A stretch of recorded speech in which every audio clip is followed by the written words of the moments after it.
से हम लोग आते हैं है ना 12 नंबर के क्वेश्चन में the basic unit of DNA is, तो the basic unit of DNA is, है ना, तो कौन सा हो जाएगा, न्यूक्लियोटाइड से हो जाएगा आंसर में। और डीएनए की मूल इकाई जो कहते हैं हम लोग, डीएनए की मूल इकाई जो कहते हैं हम लोग, है ना, वो न्यूक्लियोटाइड्स है। वो क्या है, न्यूक्लियोटाइड्स है। स्ट्रक्चर ऑफ न्यूक्लियोटाइड्स क्या होता है, तो नाइट्रोजन बेस हो जाएगा, आपको पहले क्वेश्चन में भी बताए थे, नाइट्रोजन बेस हो जाएगा, है ना। और क्या हो जाएगा बोलिए, नाइट्रोजन बेस, पेंटोस शुगर, है ना, पेंटोस शुगर हो जाएगा। उसके बाद क्या हो जाएगा, तो आपको फॉस्फेट ग्रुप हो जाएगा। तीसरा क्या हो जाएगा, आपको फॉस्फेट ग्रुप हो जाएगा, है ना। तो फॉस्फेट ग्रुप होगा, यानी क्या हो गया, एडेनिन, है ना, पहला क्या हो गया, एडेनिन प्लस शुगर और प्लस जो है फॉस्फेट, है ना, प्लस फॉस्फेट, ये तो बनाएगा वन न्यूक्लियोटाइड। क्या बनाएगा, वन न्यूक्लियोटाइड बनाता है। और डीएनए जो होता है वो लाखों न्यूक्लियोटाइड से बना हुआ होता है। तो यानी कि ये मिल के कितना बनाया, एक बनाया, और इसी तरह से ये जो है ना लाखों यूनिट में होता है, यानी लाखों की संख्या में होता है। अब हम लोग आते हैं किसमें, तो अगला क्वेश्चन में आते हैं, है ना। तो क्या लिखा हुआ, in DNA adenine pairs with cytosine, guanine, thymine और यूरासिल। तो पहले ही आपको बता दिए थे कि इसका आंसर क्या हो जाएगा, थाइमिन हो जाएगा, यानी सी नंबर का हो जाएगा। हमने इसको पहले भी एक बार डिस्कस किया। तो बेस पेयरिंग रूल क्या है, तो एडेनिन और थाइमिन के साथ में ये क्या बनाता है, पेयर बनाता है। तो एडेनिन के साथ में डबल बॉन्ड के साथ में क्या होता है, थाइमिन आता है, और ग्वानिन के ट्रिपल बॉन्ड के साथ में कौन आता है, तो साइटोसिन आता है ना। डीएनए में हाइड्रोजन बॉन्ड बनते हैं, डीएनए में क्या बनता है, तो हाइड्रोजन बॉन्ड बनता है ना। डीएनए में हाइड्रोजन बॉन्ड बनता है, और कौन सा बॉन्ड बनता है, तो हाइड्रोजन, है ना, बॉन्ड बनता है। और हाइड्रोजन बॉन्ड बने हैं एडेनिन और थाइमिन के बीच में, एडेनिन और थाइमिन के बीच में दो हाइड्रोजन बॉन्ड बनता है। कितना हाइड्रोजन बॉन्ड, इसको भी याद रखेंगे, दो हाइड्रोजन बॉन्ड बनता है, यानी 2 हाइड्रोजन बॉन्ड बनता है। और ग्वानिन और साइटोसिन के साथ में 3 हाइड्रोजन बॉन्ड बनता है। कितना बनता है, 3 हाइड्रोजन बॉन्ड बनता है, ठीक, 3 हाइड्रोजन बॉन्ड बनता है। इसे ही क्या कहते हैं, चार्गप्स रूल। एक बार और लिखे थे, और इसी को क्या कहते हैं, चार्गप्स रूल कहते हैं, है ना, ठीक। इसी को हम लोग कहते हैं चार्गप्स रूल या चार्गप्स रूल कहते हैं। अब हम लोग आते हैं अगले क्वेश्चन की ओर बढ़ते हैं, यानी कि अगला क्वेश्चन, है ना, ये हो जाएगा 14 नंबर का। यूरासिल इज फाउंड इन, है ना, यूरासिल इज फाउंड इन, ए में है डीएनए, बी में है आरएनए, और सी में है प्रोटीन, और डी में है क्रोमोसोम। तो यानी क्या हो जाएगा आंसर, बी हो जाएगा। किसमें पाया जाता है, आरएनए में पाया जाता है ना। क्योंकि आरएनए में क्या होता है कि थाइमिन के स्थान पर कौन होता है, यूरेसिल पाया जाता है ना। थाइमिन के स्थान पर यूरेसिल पाया जाता है, जो डीएनए बेस में क्या होता है, एडेनिन, डीएनए बेस में होता है।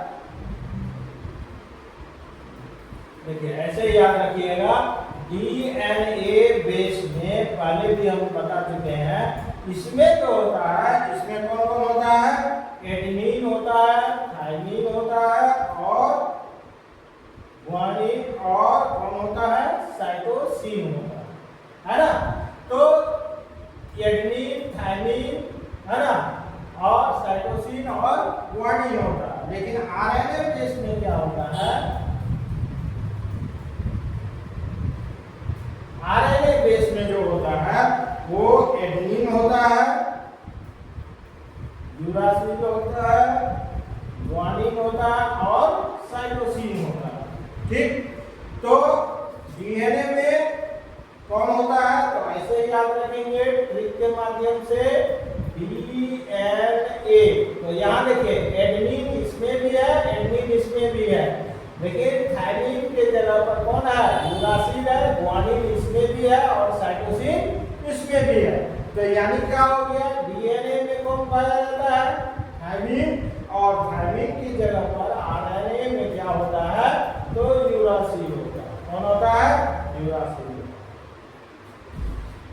ठीक, अब हम लोग आते हैं इसी तरह से पढ़ते हैं अगले क्वेश्चन की ओर, यानी कि 15 नंबर का क्वेश्चन है, the number of chromosomes in human is 23, 44, 46 और 48। तो कितना है, 46 होता है। कितना होता है, 46 होता है ना। तो आंसर कौन सा हो जाएगा, 46 हो जाएगा,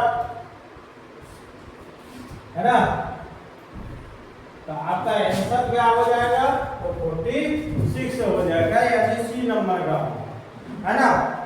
अब जो इसमें होता है 44 क्या होता है, आप लोग याद रखेंगे, ऑटोजोम्स होता है। क्या होता है, ऑटोजोम्स होता है ना। अब +2 क्रोमोसोम जो होता है इसको हम लोग क्या कहते हैं, सेक्स क्रोमोसोम कहते हैं। क्या कहते हैं, सेक्स क्रोमोसोम। ठीक, तो ये कितना हो गया, 44 ऑटोजोम्स होता है और 2 क्या होता है, सेक्स क्रोमोसोम होता है। यानी मेल में जो होता है 44 प्लस क्या होता है, XY होता है ना। और फीमेल में जो होता है ये सेक्स क्रोमोसोम 44 प्लस XX होता है ना। अब इसी तरह से हम लोग अगले क्वेश्चन में आते हैं, the number of autosomes in human is. तो अब ये इसमें बताया कि देखिए इस तरह से भी पूछा जा सकता है और पूछ दिया, यानी कितना हो जाएगा, 44 हो जाएगा, यानी बी नंबर का इसमें आंसर हो जाएगा। और ये हो जाएगा 44, क्योंकि ऑटोजोम्स की संख्या कितनी होती है, तो 44 होता है। और 2 जो होता है वो क्या होता है, सेक्स क्रोमोसोम होता है। और ऑटोजोम जो है शरीर के सामान्य लक्षण को नियंत्रित करता है। ये जो होता है ये क्या करता है, तो शरीर के बॉडी के सामान्य जो है लक्षण को क्या करता है, नियंत्रित करता है ना। अब हम लोग आते हैं अगले क्वेश्चन की ओर, यानी 17वां क्वेश्चन की ओर आते हैं। मेल सेक्स क्रोमोसोम है ना, XX, XY और XO, XYY। तो कौन होता है मेल सेक्स क्रोमोसोम, कौन होता है, तो मेल सेक्स क्रोमोसोम होता है आपको XY होता है। कौन सा होता है, तो XY क्या होता है, मेल क्रोमोसोम होता है। ठीक है, और अब यहीं पर आता है कि लिंग निर्धारण में कौन भाग लेता है, लड़का होगा या लड़की होगा। तो इसमें जो है भाग कौन लेता है, मेल लेता है, लेकिन दोषी समाज में किसको दिया जाता है, तो लड़कियों को इसमें दोषी दिया जाता है ना। क्योंकि मेल जो है प्रोड्यूस करता है 2 टाइप्स ऑफ गेमेट। कौन कौन, एक्स बियरिंग स्पर्म होता है, इसका जो होता है एक्स बियरिंग स्पर्म होता है,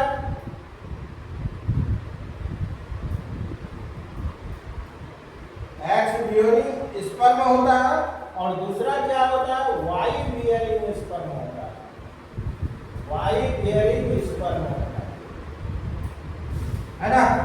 इसलिए जो है लिंग का जो निर्धारण होता है उसमें जो है ना पुरुष जो है महत्वपूर्ण भूमिका निभाता है।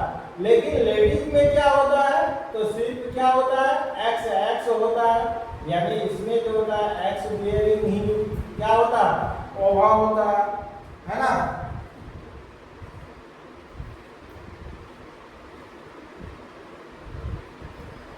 और इसमें क्या होता है तो एक्स बियरिंग ओवा होता है।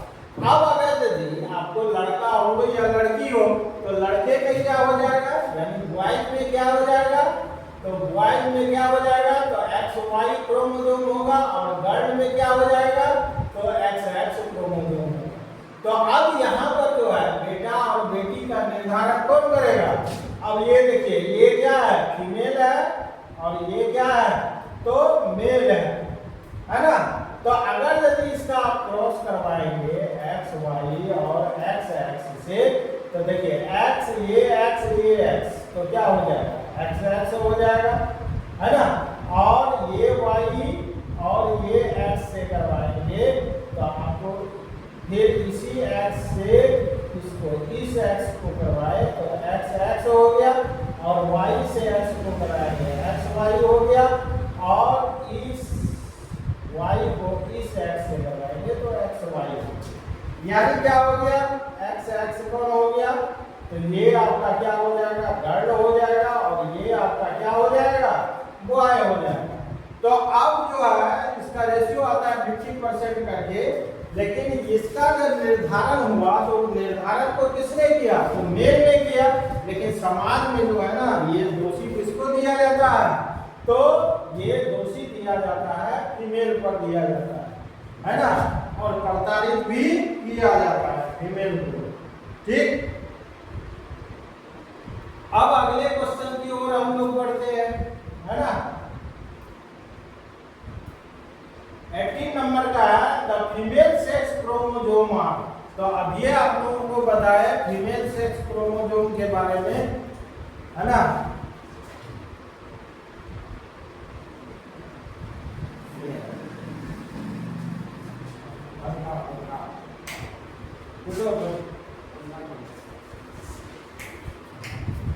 अब देखिए फीमेल सेक्स क्रोमोसोम के बारे में अब ये आप लोगों को बताया, तो इसका आंसर क्या हो जाएगा एक्स एक्स हो जाएगा। मैकेनिज्म पहले जैसा ही रहेगा, मैकेनिज्म किसके जैसा ही रहेगा पहले जैसा ही रहेगा। अब आप लोग इस तरह से आते हैं अगले प्रश्न की ओर। ABO blood group system was discovered by, तो इसका कौन किया था है ना, तो कार्टलैंड स्टेनर ने किया था। तो यानी कि कौन सा हो जाएगा आपका आंसर आपका हो जाएगा है ना, आंसर आपका हो जाएगा कौन सा सी नंबर का हो जाएगा। ठीक है, तो आंसर हो जाएगा आपका सी नंबर का हो जाएगा कि इसका खोज इसने किया था, और कब किया था तो 1900 में है ना। और इन्होंने एबीओ ब्लड ग्रुप को खोजा था, क्या खोजा था एबीओ ब्लड ग्रुप को खोजा था, और इसके लिए इसको क्या मिला था तो नोबेल प्राइज भी मिला था। क्या मिला था नोबेल प्राइज भी मिला। ठीक, और ब्लड ग्रुप के कौन कौन हो गया तो ए हो गया, बी हो गया, एबी हो गया, और कौन हो गया ओ हो गया है ना। अब इस तरह से आपको याद रखेंगे ये किस कब खोजा था तो 1900 ईस्वी में खोजा था, और एबीओ को खोजा था, और इसके लिए इसको क्या मिला था तो नोबेल प्राइज मिला था। अब इसी तरह से हम लोग आते हैं यूनिवर्सल डोनर ब्लड ग्रुप। तो इसके विषय में हमने पहले भी एक पहला फिजियोलॉजी के चैप्टर में इसके विषय में चर्चा किया था, वहाँ भी ऐसा क्वेश्चन आया था जो आपको पहले वीडियो में मिलेगा है ना। तो ये क्या होता है वो ग्रुप जो होता है ना वो डोनर होता है, क्या होता है डोनर होता है ना। तो इसका आंसर हो जाएगा वो ग्रुप हो जाएगा है ना। ये डोनर होता है क्योंकि है ना, ओ जो है इसको इस तरह से याद रखिएगा, ओ जो है इसमें सारा चीज आ जाएगा। ओ ब्लड ग्रुप ये क्या होता है? डोनर टू ऑल ग्रुप, यानी सभी ग्रुप को दे सकता है। डोनर टू ऑल ग्रुप, है ना, ये सभी ग्रुप को क्या कर सकता है? दे सकता है। और ए जो है, ए देगा, ए तथा किसको देगा? ए बी को दे देगा, ए तथा ए बी को दे देगा। बी जो है ये देगा बी और किसको दे देगा? ए बी को दे देगा, है ना। और ए बी किसको देगा? ए बी को देगा, है ना। तो यूनिवर्सल डोनर कौन हो गया? वो होता है। और यूनिवर्सल एक्सेप्टर जो होता है वो ए बी होगा। यूनिवर्सल क्या होगा? एक्सेप्टर जो होता है ना, या रेसिपिएंट जो उसको बोलते हैं, है ना, रेसिपिएंट जो होता है ना, वो कौन हो जाता है? रिएक्ट कौन होगा? तो ए बी समूह हो जाएगा। कौन हो जाएगा?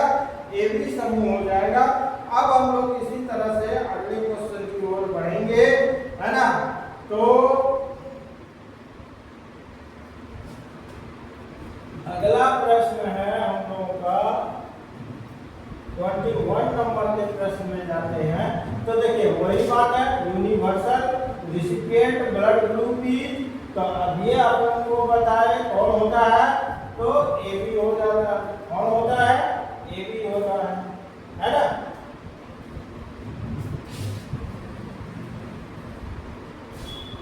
है ना, तो ए बी क्या होता है?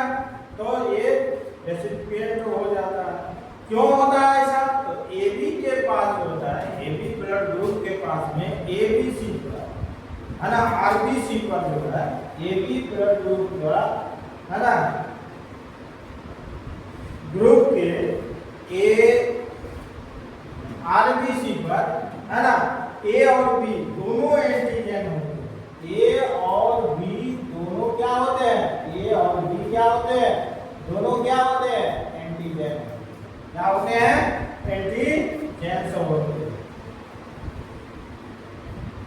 है ना। और लेकिन प्लाज्मा में एंटी ए और एंटी बी यानी एंटीबॉडीज नहीं होता, लेकिन प्लाज्मा में क्या होता है? इन प्लाज्मा, है ना, इन प्लाज्मा में जो है एंटी ए और कौन सा? एंटी बी, एंटी बी, है ना। एंटीबॉडीज नहीं होता, एंटीबॉडीज नहीं होता, है ना। तो इसमें जो है एंटीबॉडीज जो है वो जो है नहीं होता, है ना। और इसलिए जो है ए बी वाला व्यक्ति जो है ए बी और ए बी और ओ से सभी से जो है ना, सभी यानी ब्लड ग्रुप वाले से ये ब्लड को ले पाता है ना। तो आप लोग एक चीज याद रखिएगा कि ब्लड ग्रुप में एंटीजन और एंटीबॉडी, है ना, तो याद रखिएगा इसको। हम लिख देते हैं एक बार, एंटीजन और क्या होता है? एंटीबॉडी, है ना, एंटीबॉडी, ठीक है। ए वाले के लिए, इसके लिए ग्रुप ए वाले के लिए, है ना, यहाँ पर ब्लड ग्रुप दे दीजिए, ठीक, है ना। तो ए वाले के लिए क्या हो जाएगा? एंटीजन ए होगा और एंटी बी होगा, है ना। बी वाले के लिए इसका एंटीजन कौन होगा? बी होगा और एंटी क्या हो जाएगा? ए हो जाएगा, ठीक।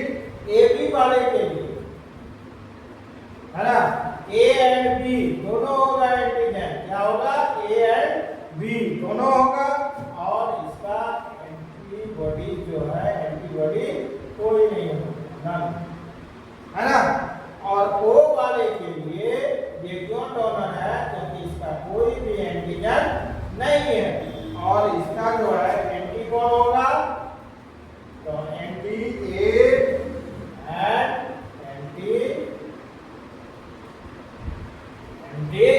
ही हो जाए, ठीक है ना।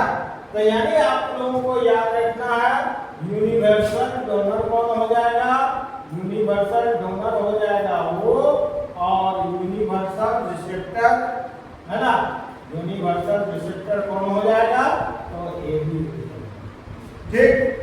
अब हम लोग इसके आगे बढ़ते हैं, यानी 22 नंबर के क्वेश्चन में। 22 नंबर में है ABO blood group is an example of, है ना। तो मल्टीपल एलिमेंट्स का ये एग्जांपल है, इसका है मल्टीपल एलिमेंट्स का एग्जांपल है ना। इसका एग्जांपल है मल्टीपल एलिमेंट्स का ये एग्जांपल है, यानी कि आपको हो जाएगा आंसर कौन सा, बी नंबर हो जाएगा। और मल्टीपल एलिमेंट किसको कहते हैं, जब किसी जीन के 2 से अधिक एलिमेंट होते हैं ना, तो उसको क्या कहते हैं हम लोग, मल्टीपल एलिमेंट कहते हैं, है ना। ABO रक्त समूह के यानी ब्लड ग्रुप के 3 एलिमेंट्स होते हैं, कौन कौन होते हैं, 3 एलिमेंट्स होते हैं, कौन कौन होते हैं, IA है ना, IB और कौन होता है, I होता है, कौन होता है, I होता है, ठीक। तो इसके 3 ग्रुप होते हैं, और इसका जो जीनोटाइप लक्षण होता है ना, तो उसको भी याद रखिएगा। इसका जो है ब्लड ग्रुप याद दे देते हैं, ब्लड ग्रुप, इसको भी याद रखिए, इससे भी क्वेश्चन आएगा। और इसका जो जीनोटाइप होता है ना, तो ए का कौन होता है, तो ए का होता है IA और IA और हो जाएगा आपको IA, ठीक। और बी का जो होगा है ना, IB और IBI है ना। और AB का जो होता है ना, IA और IB होता है, ठीक। और O का जो होता है II, ठीक है ना। और इसमें जो होता है एक चीज और याद रखेंगे, IA और IB है ना, ये जो होता है कोडोमिनेंट होता है, क्या होता है, कोडोमिनेंट होता है ना, क्या होता है, कोडोमिनेंट होता है, जिसको हिंदी में कहते हैं सप्रभावी, क्या कहते हैं, हिंदी में इसको कहते हैं सप्रभावी होता है, यानी कोडोमिनेंट होता है। अब इसी तरह से यहां तक समझ में आ गया। अब अगला क्वेश्चन हम लोग पढ़ते हैं, है ना, 23वां नंबर में, है ना, कलर ब्लाइंडनेस इज, है ना। तो क्या हो जाएगा, आंसर हो जाएगा X लिंक्ड, है ना, रिसीव डिसऑर्डर हो जाएगा, है ना। एक पहला में क्या है, ऑटोसोमल डिसऑर्डर है, बी में क्या है, X लिंक्ड रिसेप्टर है, और Y लिंक्ड डिसऑर्डर है, और डोमिनेंट डिसऑर्डर है। तो इसका आंसर कौन सा हो जाएगा आपका, तो बी नंबर का आपका आंसर हो जाएगा, यानी कि X लिंक्ड, है ना, रिसीव डिसऑर्डर हो जाएगा, ठीक। इसमें बताने की जरूरत है, तो चलिए, है ना। तो colour blindness X linked receiver क्या होता है, डिसऑर्डर होता है ना। और इसमें जो होता है, ये जो होता है ना, हेरेडिटी रोग होता है, यानी आनुवांशिक ये क्या होता है, रोग होता है, हेरेडिटी डिजीज होता है, ये वंशागत लक्षण के अनुसार आता है ना। इस रोग वाले व्यक्ति को लाल और हरे रंग में अंतर नहीं पता चलता, कि कौन सा रेड है और कौन सा क्या है, ग्रीन है। इस रंग में इसको कोई भी अंतर नहीं पता चलता है, रेड ग्रीन में नहीं पता, अंतर का पता नहीं चलता है। इसका कारण क्या है कि एक्स क्रोमोसोम पर उपस्थित क्या होता है, दोषपूर्ण जीन होता है। एक्स क्रोमोसोम पर उपस्थित दोषपूर्ण जीन होता है। तो अब इसका क्या होता है कि जैसे इंडिविजुअल हो गया,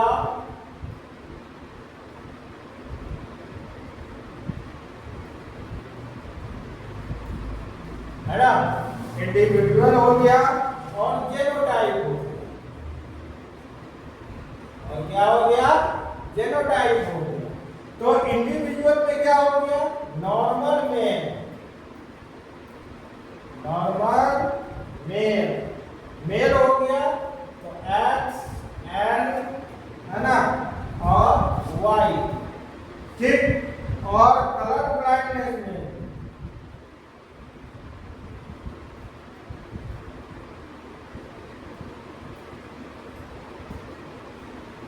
कलर ब्लाइंड में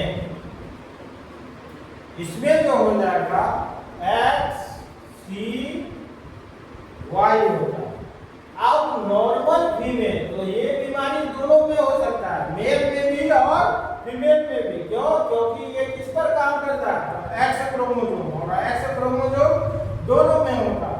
तो नॉर्मल फीमेल में क्या होता है,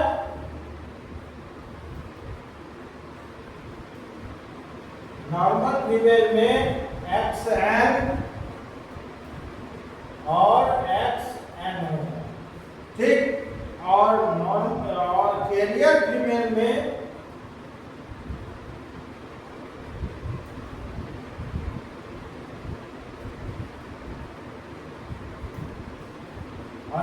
फीमेल में क्या हो जाएगा, है ना, तो एक्स एन और एक पर यही होता है एक्स सी होता है। और कलर ब्लाइंडनेस फीमेल में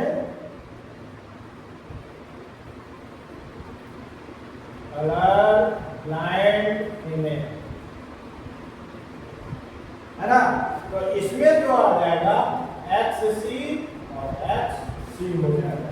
और ये होने से, है ना, और यह रोग जो होता है, ये डिजीज जो होता है पुरुष में अधिक पाया जाता है। यह डिजीज जो है किसमें पाया जाता है, तो मेल में ज्यादा पाया जाता है। किसमें पाया जाता है, तो मेल में ज्यादा होता है, मेल में ज्यादा पाया जाता है। ये डिजीज मेल में क्या पाया जाता है, तो ज्यादा पाया जाता है ना, क्योंकि इसके पास केवल एक्स, ठीक, ये जो है मेल में ज्यादा पाया जाता है।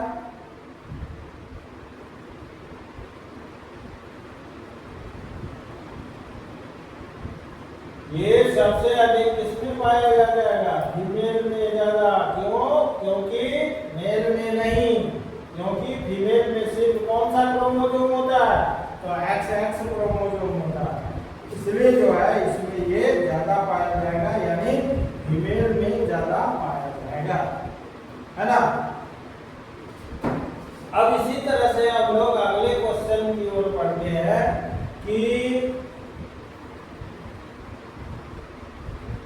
है ना, हीमोफिलिया, है ना, तो ये क्या हो जाएगा, एक्स लिंक्ड डिसीज डिसऑर्डर है। ये क्या है, एक्स लिंक्ड डिसीज डिसऑर्डर होता है ना। ये आंसर होता है, एक्स लिंक्ड डिसऑर्डर हो जाएगा, है ना। इसमें जो है ब्लड क्लॉट जो है ना, ब्लड क्लॉटिंग जो है ना, सही ढंग से नहीं हो पाता। ब्लड का थक्का करना या ब्लड क्लॉट जो है, ब्लड क्लॉट जो है ये सही ढंग से नहीं हो पाता, है ना।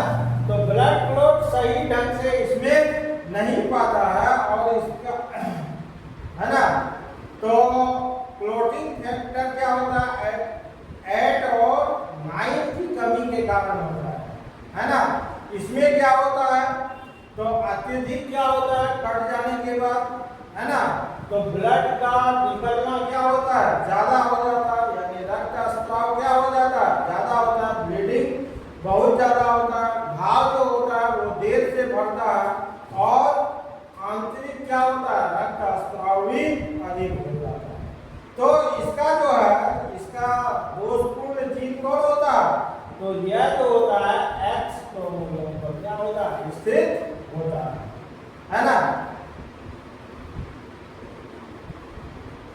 तो अब हमको दोनों क्वेश्चन से क्या मिला कि कलर ब्लाइंडनेस, है ना, कलर ब्लाइंडनेस और कौन सा हीमोफीलिया जो होता है ना, हीमोफीलिया जो हुआ, ये दोनों जो हुआ ना, ये दोनों किस पर प्रभावी रहता है, यानी एक्स लिंक्ड रिसीप्ट डिजीज है।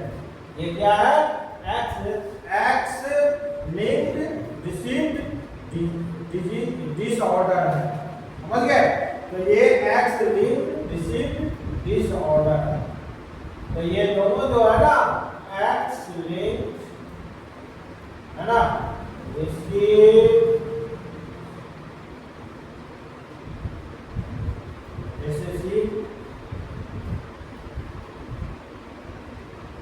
डिसऑर्डर। तो ये भी क्वेश्चन पूछ सकता है। तो कौन कौन हो गया, तो कलर ब्लाइंडनेस और हीमोफीलिया, इसके बारे में हम लोग आगे का क्वेश्चन में चर्चा कर चुके हैं। इसी तरह जो है हम लोग अब आगे बढ़ते हैं अगले क्वेश्चन की ओर, यानी 25 नंबर में down syndrome is caused bye, है ना, ट्राइसोमी ऑफ क्रोमोसोम। तो क्या हो जाएगा आंसर, आंसर हो जाएगा 21, कितना हो जाएगा 21 हो जाएगा, यानी ये वाला इसका आंसर हो जाएगा, है ना, ये वाला इसका आंसर हो जाएगा, है ना। ट्राइसोमी मतलब क्या होता है, त्रिसूत्रता के कारण होता है, उसका हिंदी क्या होता है त्रिसूत्रता के कारण होता है।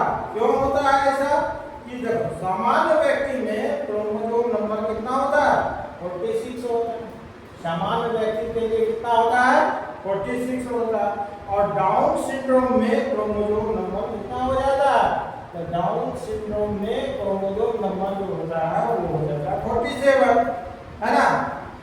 क्रोमोसोम फार्मूला क्या होता है 47, है ना, तो प्लस इसमें क्या हो जाता है 21 हो जाता है। काउज इसका क्या होता है, कारण इसका क्या होता है, कोई बताएंगे काउज इसका क्या होगा। तो इसका जो काउज होता है मियोसिस के दौरान जो है नन डिसजंक्शन होता है, क्या होता है नन डिसजंक्शन होता है, जिससे क्या हो जाता है मानसिक विकास में कमी हो जाता है, यानी उसका मानसिक विकास यानी माइंड का डेवलपमेंट बहुत ही कम हो जाता है ना। गर्दन क्या होती है छोटी होती है ना, और चेहरा क्या होता है चिपटा हो जाता है, और जीभ जो है बाहर निकलना, जीभ का क्या होता है बाहर निकलना होता है ना। और सबसे सामान्य क्या होता है क्रोमोसोमल डिसऑर्डर, यानी क्या होता है डाउन सिंड्रोम होता है ना। क्रोमोसोमल क्या होता है डिसऑर्डर होता है ना,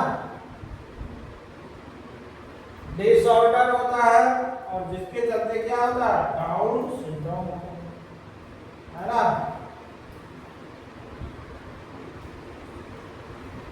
तो इसके लिए क्या होता है डाउन सिंड्रोम होता है।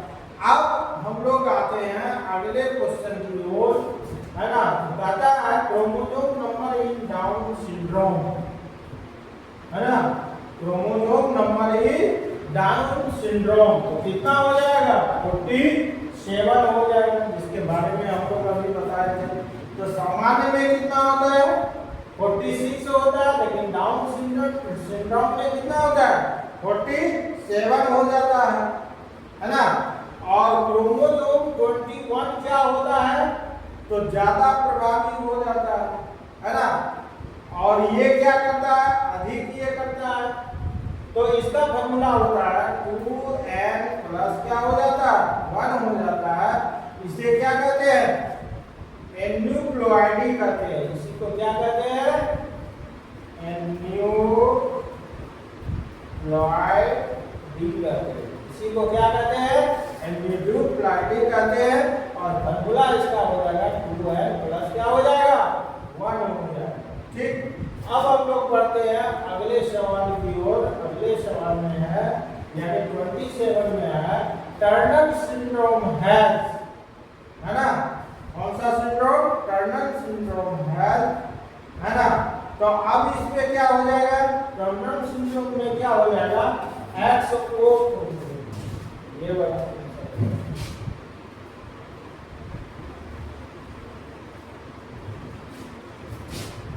कौन सा हो जाएगा? तो आंसर जो है ये वाला हो जाएगा, XO हो जाएगा, है ना? तो यह केवल किसमें होगा? तो यह केवल फीमेल में होता है। किसमें होता है? फीमेल में होता है, मेल में ये नहीं होता है ना? तो इसमें जो है एक एक्स क्रोमोसोम जो होता है ना, वो क्या हो जाता है? अनुपस्थित हो जाता है। यानी एक्स क्रोमोसोम एक जो है वो क्या हो जाता है? अब्सेंट हो जाता है। यहाँ से क्या हो जाता है? अब्सेंट हो जाता है, यानी अनुपस्थित रहता है। और इससे क्या होता है? शॉर्ट स्टेचर होता है, यानी बौनापन आ जाता है। उसका जो है स्टेचर क्या होता है? एकदम शॉर्ट हो जाता है। और ओवरी जो है अविकसित होता है, यानी अंडाशय उसका क्या होता है? अविकसित हो जाता है, बांझपन हो जाता है। और उसकी गर्दन क्या होती है? चौड़ी होती है। क्या होती है? गर्दन चौड़ी होती है, बांझपन हो जाता है। यानी टर्नर सिंड्रोम जो होता है ना, वो क्या होता है? याद रखिएगा, मोनोजोमी होता है। क्या होता है? मोनोजोमी होता है। ठीक, अब हम लोग आते हैं अगले क्वेश्चन की ओर। अगले क्वेश्चन में है आपका, है ना? देखिए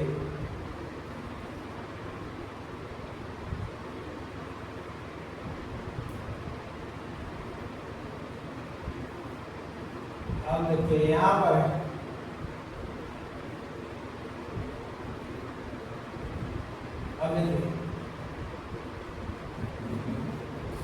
Klinefelter syndrome है XO, XXY और XYY और XXX। तो आंसर कौन सा हो जाएगा?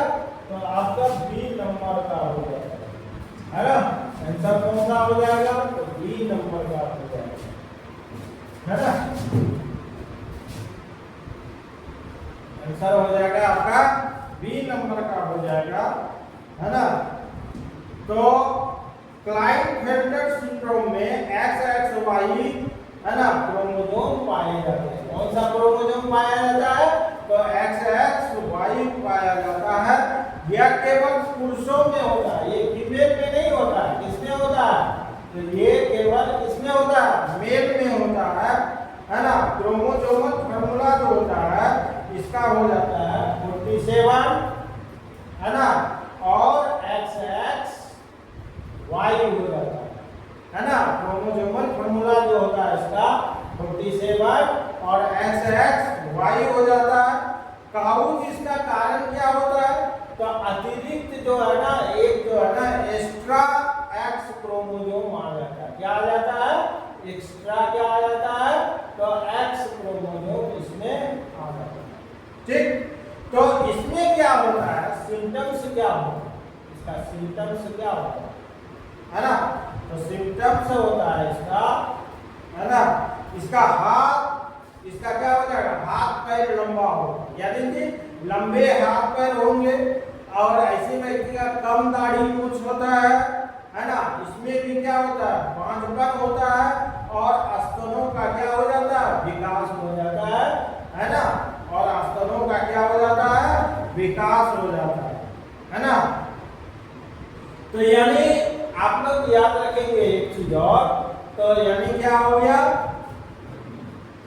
तो क्लिनेफेल्टर